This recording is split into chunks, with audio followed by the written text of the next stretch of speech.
Well, welcome to another episode of HansenAthletics Radio. I actually had an awesome guest lined up for today, but it didn't work out. They didn't show up. So you got me today.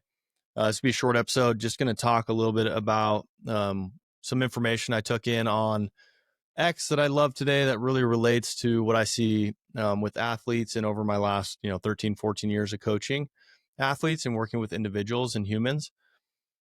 Is this separation of understanding, obviously when you're younger, you can see a big gap in talent. So there's talent gaps, especially at the, little league, high school level, where people are just born with, genetic prosperity and the ability to be larger and more capable than kids. They're faster, and there's just a set limit of that comes with your genetic makeup and what you're capable of. Now, keep in mind, we highly believe you can improve all of those qualities and maximize, what has been given to you by God and your parents. But there always will be some sort of level that each athlete starts on, and some start higher and some start lower.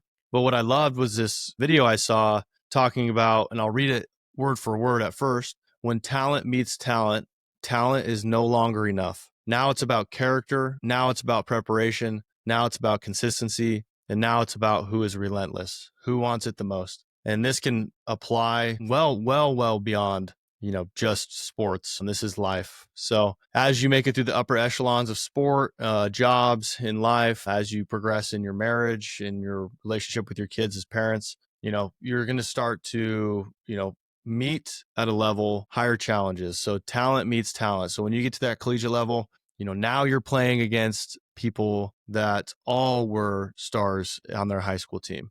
And then when you get to the professional level, now you're playing against everyone that was stars on their college team. So it gets more competitive. And what we see is a lot of athletes that are naturally talented and don't have to really put in a lot of work to be successful at the high school level. If you can't instill these habits, when they show up and they compete against other athletes that are just as genetically gifted and talented as them, they tend to fall apart or crumble. So that's what it's talking about when it says, when talent meets talent, talent is no longer enough. You can't rely on the talent that was given to you by God or the effort that you've put in, being minimal while you're in high school and while you're in those developing stages. Because we've seen plenty of athletes that are given everything and don't capitalize on it.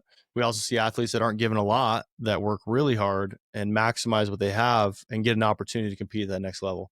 But obviously the ceiling can be higher for certain athletes. And we've seen athletes with tremendous ceilings or even no ceiling at all that aren't willing to put in the work to take that to the next level. So that's where it leads into, how do I separate myself from when I'm going to be seeing other athletes that are just as talented as me? The character is huge. It's a huge part of recruiting as well. Coaches look for that. I just saw a video from Nick Saban talking about Alabama football. He's like, every call I have, I'm not asking about talent. I already know they're talented. I'm asking about what kind of individual they are. What character level are they? What do they do off the field? How do they take care of their family? How do they treat their family? How do they treat their friends, their teammates? Character, right? That's going to be a separating factor and something that is recruitable as well. And then it goes into preparation. Now, for the, point of this podcast, we'll talk a little bit about preparation in two different formats. Number one is going to be your actual sport. So taking the time you need to make sure to understand schemes, where you're supposed to be in place, how you're supposed to react, watching film, putting in all that extra work that's not necessarily physical or on the field,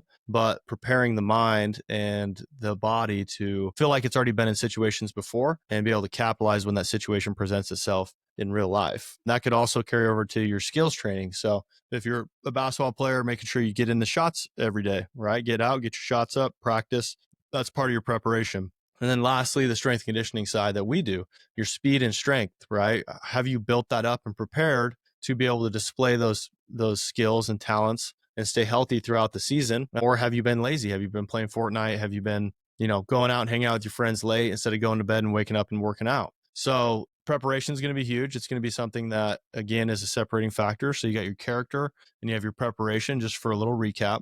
And then it gets into consistency. And when we do our free assessments, I always talk to athletes about this. I've had athletes come in spurts and they'll go really hard for a couple months at a time, 3 to 4 times a week of training. And then they'll just kind of disappear for, 3, 4, 5, 6 months. And they're able to make some progress, but typically by the time they come back after that much time off, they've really regressed. They might be ahead of like where they started at the very beginning, but they've regressed and lost their momentum when it comes to the progress that they've made. So what I would say is the athletes that I've worked with that have had the most success are those that, for 4 years are able to come 2 times a week consistently, come in season, they train when it's hectic, when sports going on, and they stay focused. And this is something that's going to be required of them anyway at the next level. So if you do dream about playing at the collegiate level, you are going to train weekly. You're going to train sometimes early in the morning. You're going to train in season. So you're going to train when you have sport going on, when you have school going on, all those things, right? So being able to be consistent in your training, in your habits, in the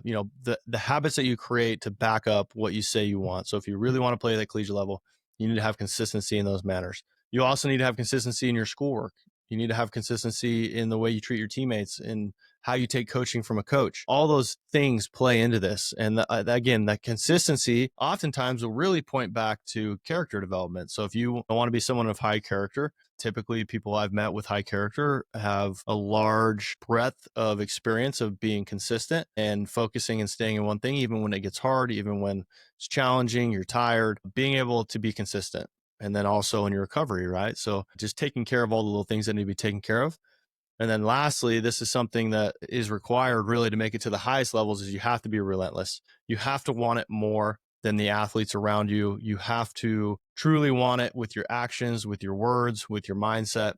You can't just say you want it. I've had plenty of kids that I've trained in the past that say they want to play collegiate sports, but their actions and their commitment to the process shows that it might not really be what they want to do. And that's okay, right? A lot of times kids are put a lot of pressure on to want to play at the next level, and their parents are pushing it on them based on, we're investing all this time and money here. You better want to play collegiate sports, which I think there's another conversation is I think there's a whole value in this process. Even if you don't play collegiate sports, it's going to set you up to be successful for the rest of your life. So just remember that, talent is required to really make it to the highest levels of sport and to be successful. But, habits and character are what divide the good from the great. And again, it's getting even more competitive at the collegiate landscape. You have to be great in more ways than one to really be successful at that level. So I love that. I love that quote. Again, just kind of summarized all these experiences I've had as an athlete and as a coach myself over the last, from being an athlete over the last 20 years, right? So hopefully that shares some wisdom with you guys, makes you think about kind of the processes you're implementing as you're preparing for your goals. Again, this can have to do with work. If you're listening to this and you're an adult, this could have to do with your relationship, parenting, all of those things. Again, all of these habits and qualities that make great athletes is also what makes great humans, great people. So keep it in mind. Hope you guys enjoyed just a short little rant and this information. Hopefully it brightens your day. You guys can have a good weekend. We're headed into spring break next week for our athletes, so it's a great time to reset. Have some athletes come in a couple times a week. Stay on top of it, like that consistency we talked about, but also spend some solid time with family, which also can lead into that character development. So appreciate you guys. Have a good day. Thanks for listening. If you enjoyed the show, please give us a follow, subscribe, leave a review.